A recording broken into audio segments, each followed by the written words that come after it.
بسم اللہ الرحمن الرحیم۔ شب قدر کے نوافل۔ امیر المومنین حضرت مولا کائنات علی المرتضیٰ شیر خدا رضی اللہ تعالی عنہ فرماتے ہیں، جو کوئی شب قدر میں سورہ قدر 7 بار پڑھتا ہے، اللہ عز و جل اس سے ہر بلا سے محفوظ فرما دیتا ہے اور 70,000 فرشتے اس کے لیے جنت کی دعا کرتے ہیں۔ اور جو کوئی سال بھر میں جب کبھی جمعہ کے روز نماز جمعہ سے قبل 3 بار سورہ قدر کو پڑھتا ہے، اللہ تعالیٰ اس روز کے تمام نماز پڑھنے والوں کی تعداد کے برابر نیکیاں لکھتا ہے۔ سبحان اللہ۔ بسم اللہ الرحمن الرحیم۔ السلام علیکم۔ آج کی اس ویڈیو میں ہم آپ کو شب قدر کے نوافل کے بارے میں بتائیں گے کہ شب قدر کے نوافل کتنے ہیں اور کیسے پڑھنے ہیں۔ شب قدر کے نوافل حضرت سیدنا اسماعیل حقی رحمۃ اللہ علیہ تفسیر روح البیان میں یہ روایت نقل کرتے ہیں کہ جو شب قدر کی رات میں اخلاص سے نصف سے نوافل پڑھے گا، اس کے اگلے پچھلے گناہ معاف ہو جائیں گے۔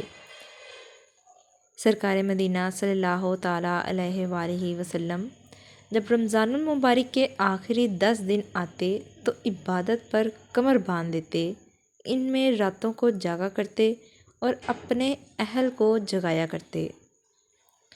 حضرت سیدنا اسماعیل حقی رحمۃ اللہ علیہ نقل کرتے ہیں کہ بزرگان دین رحمۃ اللہ تعالیٰ علیہ اجمعین اس عشرے کی ہر رات میں 2 رکعت نفل شب قدر کی نیت سے پڑھا کرتے تھے۔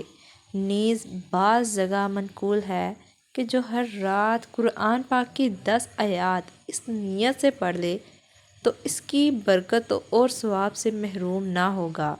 اور فقیہ ابو اللیث سمرقندی رحمۃ اللہ تعالیٰ علیہ فرماتے ہیں، شب قدر کی کم سے کم نماز 2 رکعت ہے اور زیادہ سے زیادہ 1000 رکعت نوافل، اور درمیانہ درجہ 200 رکعت ہے، اور ہر رکعت میں درمیانی قرات یہ ہے کہ سورۃ فاتحہ کے بعد 1 مرتبہ سورہ قدر اور 3 مرتبہ سورہ اخلاص پڑھے، اور ہر 2 رکعت کے بعد سلام پھیرے، اور سلام کے بعد سرکار مدینہ صلی اللہ علیہ وآلہ وسلم پر درود پاک بھیجے، اور پھر نماز کے لیے کھڑا ہو جائے، یہاں تک کہ اپنا 200 رکعت کا یا اس سے کم یا اس سے زیادہ کا جو ارادہ کیا ہو پورا کرے۔